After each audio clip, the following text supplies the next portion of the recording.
Hey everybody, can you hear me? I'm gonna do the double check I always do. Can you hear me? Testing one, two, three. Testing one, two, three. Give me a second. I think you can hear me. So I'm gonna begin. Welcome, Western New Yorkers. Good to see you. I know we've had a lot of bad news over the last couple of days, but if I learned anything, keep moving, and good news is certainly to come. Surely to come. Can I talk to my new guy here on the line today? We have Ken on the line. Ken, can you come on? Yeah, thanks for having me. How you doing? I'm waiting. I'm gonna wait till I see your face here, buddy.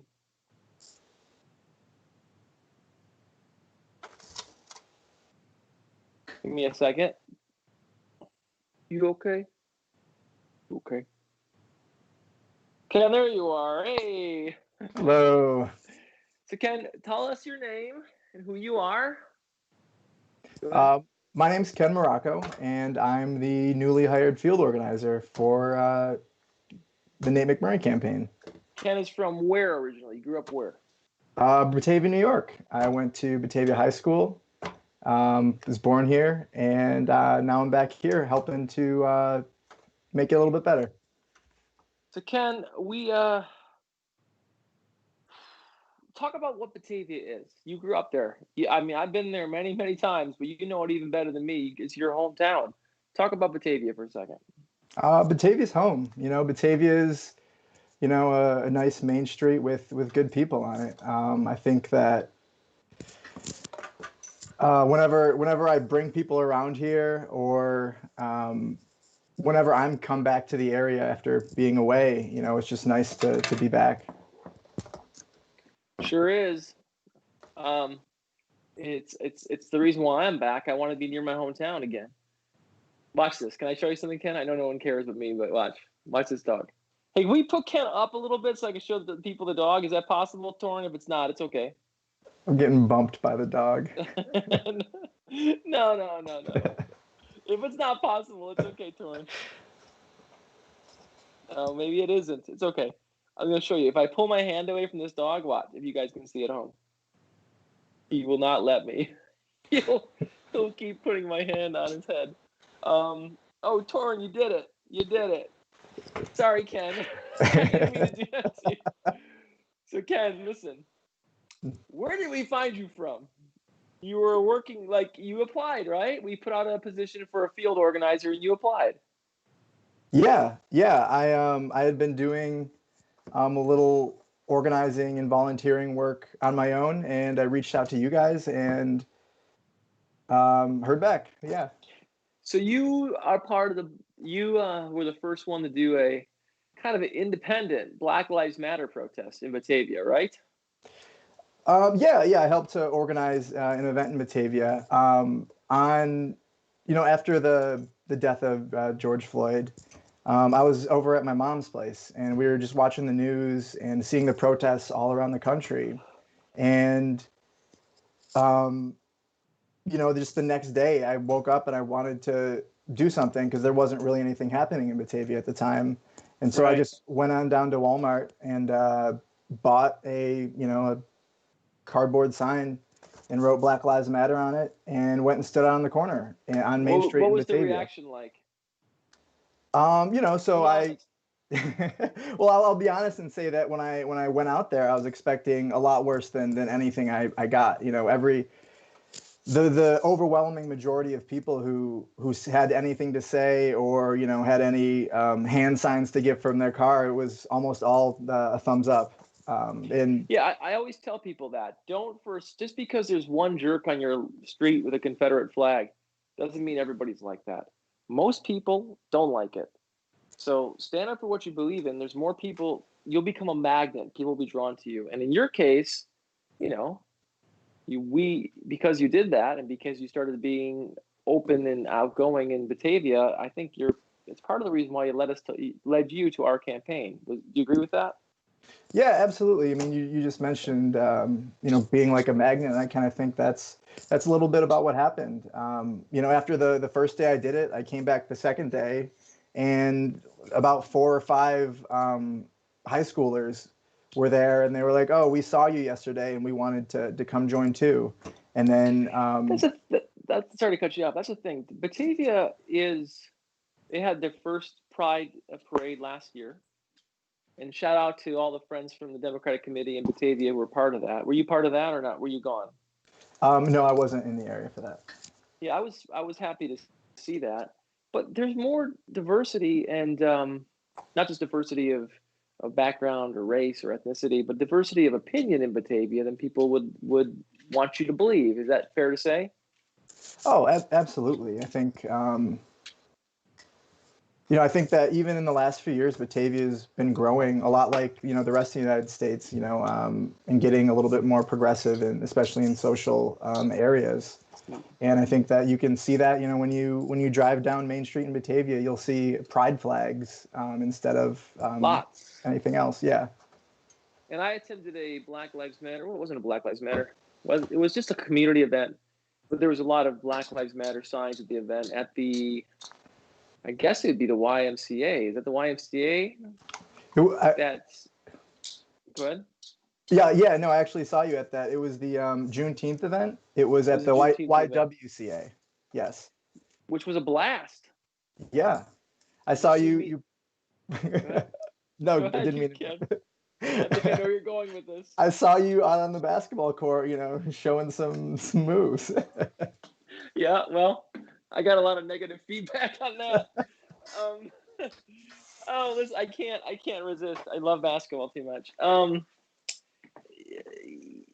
Yes. Sorry, I had to let the dog out. Yeah, it was a blast. The kids were great, and it was so much fun, and it was a good time. So, so you're from Batavia, you graduated from Batavia High School, and you're on our campaign. How is it so far, young man? Tell me how it is. It's been great. I think, as my role in this campaign is try to build relationships within the community and work with volunteers. And, the reception to everybody I've talked to has been so incredible. And, I think that with everything going on right now, people are looking for an outlet to get more involved. And, from what I've seen, they're doing it. So listen, the reason why for so many years NY27 was written off as unwinnable. You're on the campaign. What do you think? Is it unwinnable?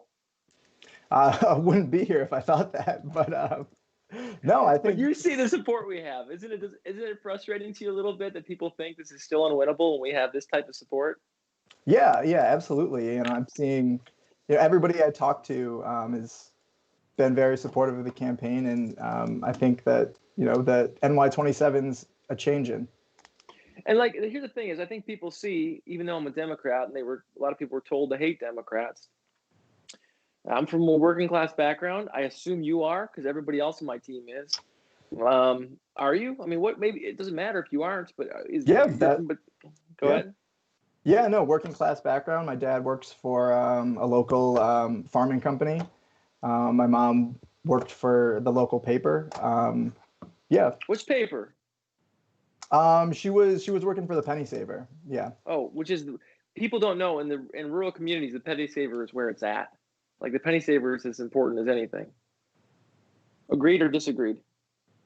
Absolutely. I can get my mom on the phone here too, and she'll talk your ear off about that. Yeah. I find the Penny Saver sometimes to be the most trustworthy source of information in rural communities, and people read it. We have David Groskay. Dave, how are you on the line? Tiffany's on the line. Christopher Lane's on the line.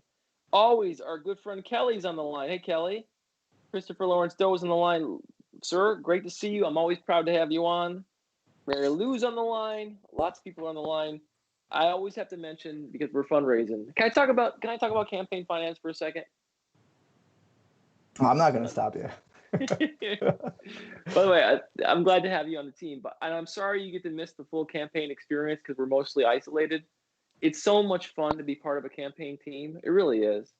And the fact that we're all separated right now is difficult, and we're doing our best to keep people safe. I hate it because I like meeting people.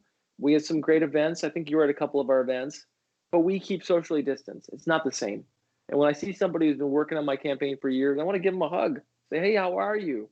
And, the most we can do is the elbow bump. And it's different. And I think it actually hurts us in some ways because we're so grassroots driven and we're so event oriented, but we can't put people's life in jeopardy. Were you at the event on Saturday or Sunday rather in Victor? No, I wasn't able to attend that, but how did it go? It was one of the best campaign events I ever went to in my life. Thank you to Cindy and to everybody else who was involved in organizing it. It was moving. We were on there's a huge front lawn at this house, and there's a beautiful all white frame house, very all American. It's like a Norman Rockwell painting. People were spread out with their masks on, and it was just touching. The Samara Baruch was there, and Matt Miller was there, and Sharon was there, and it was just a great event. I was moved by it. It gave me some inspiration to keep going hard for the next 40 something days.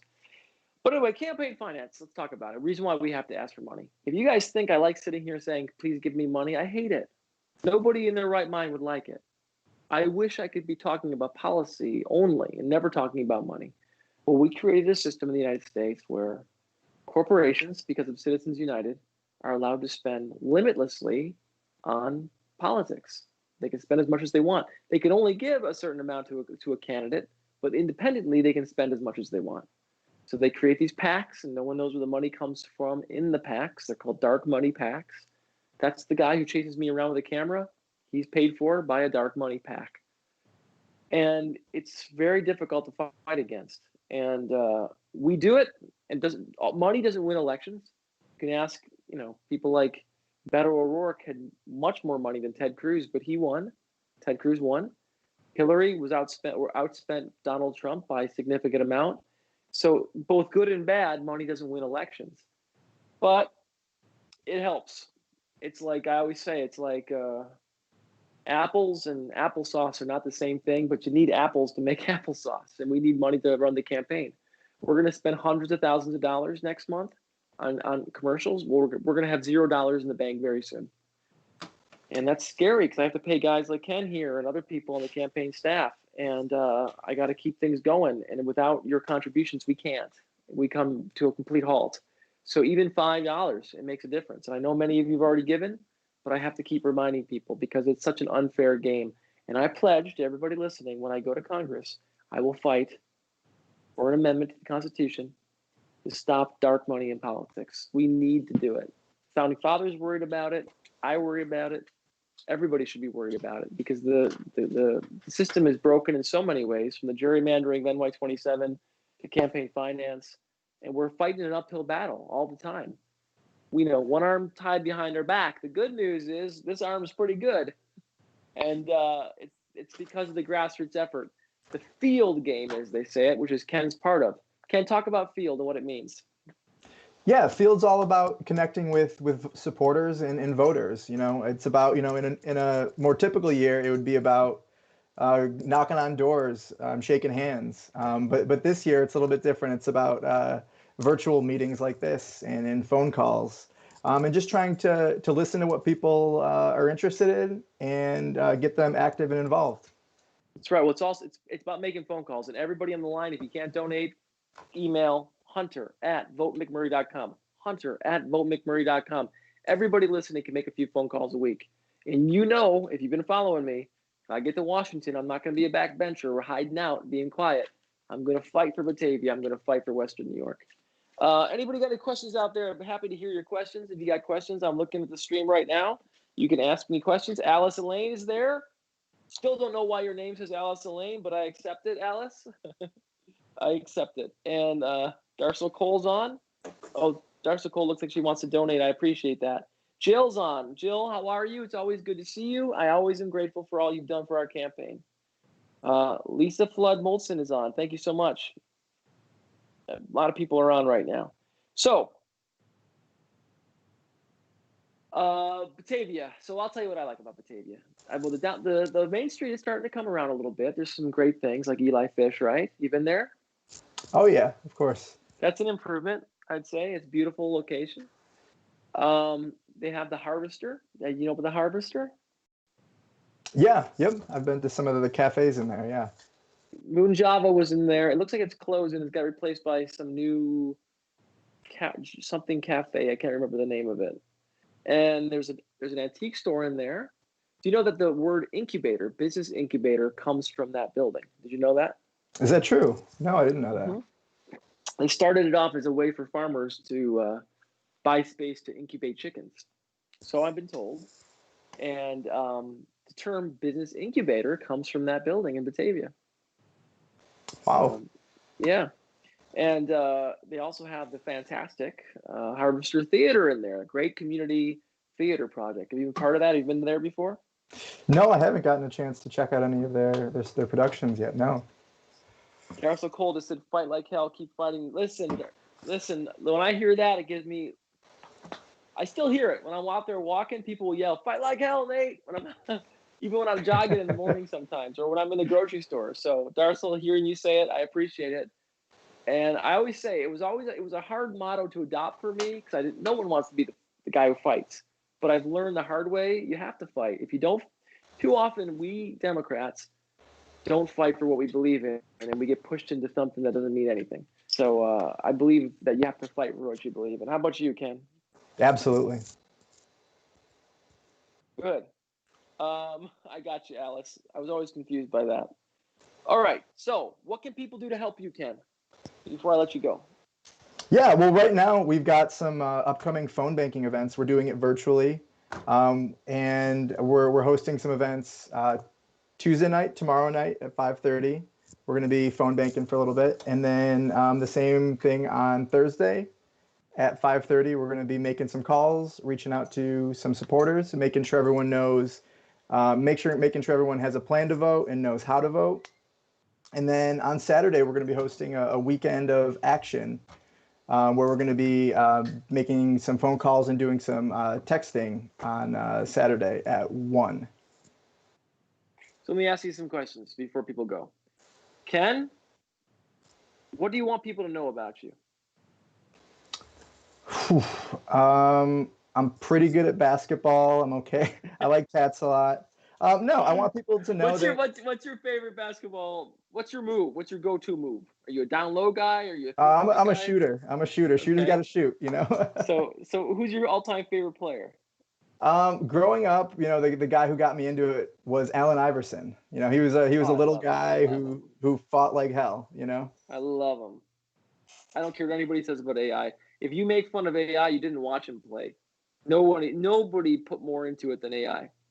Do you still play? I think I'm ready for the NBA right now. I'm so delusional. I'm like, yeah, give me 6 months. I'll practice so I can get in the end. No, I don't play. I mean, I used to play in the mornings at a church, but I haven't played since COVID. But I love it. I really do. And there's something about basketball that's joyous. It really doesn't have a lot of people think it does, but it's not a toxic masculinity type game. It's a fun game. And there's so much beauty in the game, obviously artistry in the game. I'm not much of an artist. I'm more of a banger, but I love basketball, and I always will. I think it's because I grew up in the generation of Jordan, and so like everybody in my generation loved basketball. So I always will. Okay, let's talk about the incessant need for fundraising prevents people who don't have much money from running for office. Yeah, Alice, it does. It absolutely does. So, Polly, what did you experience this weekend in the phone calling? Polly's concerned. We lose a lot of good candidates because of money. Absolutely, Alice. We lose. Do you know how it works in the UK and in Germany? In the UK, there's a limit on how much the parties can spend, a maximum limit, and it's like $25 million total. And like, to put that in perspective, the last election, my opponent spent $1 million $1 million plus by himself. The presidential race is going to cost $2 billion, excluding dark money super PACs. So it's ridiculous. In Germany, the parties get one 90-second TV spot, and they're only allowed to air it as many times, in relation to their proportionate representation in the German parliament. So it's incredibly limited. But in America, we equate money with speech, and Citizens United says that corporations have the same speech rights as people, which is completely ridiculous. But it is what it is. Ellen Hickory Smith's on. Hey, okay, Polly, just tell me later. Okay, it's all right. You don't have to talk about it here. I don't want to put you in a bad spot. Alice, we do lose. AJ, how are you? To fix the campaign side, we have to get Nate to Congress. Yeah, listen, I'll be the first one to push for whatever I can, whether it's legislature, whether it's a constitutional amendment. I really think the biggest problem in politics today is dark money and quasi-illegal money in politics, and just overspending. You know, George Washington, when he ran the first time, he lost for the House of Burgesses. And the second time he ran, he bought everybody booze, beer, wine, drinks. And he won. He spent tons of money buying all the people that could vote drinks. And they actually passed laws to prevent people from doing that in the future. So we've had a campaign finance problem since Washington. And we tried to fix it after Watergate, but every time we try to fix it, they try to claw it back. And what we have now in America is completely ridiculous. It's out of control. Yes, it legitimizes corruption, Alice. I agree. Ursula Cole said she validated Adam Schiff for the first campaign against Rogan. $10 million was spent on that. Yeah, the Senate races are crazy. I mean, $3 million or $4 million will be spent in total on this race if you take the special into consideration.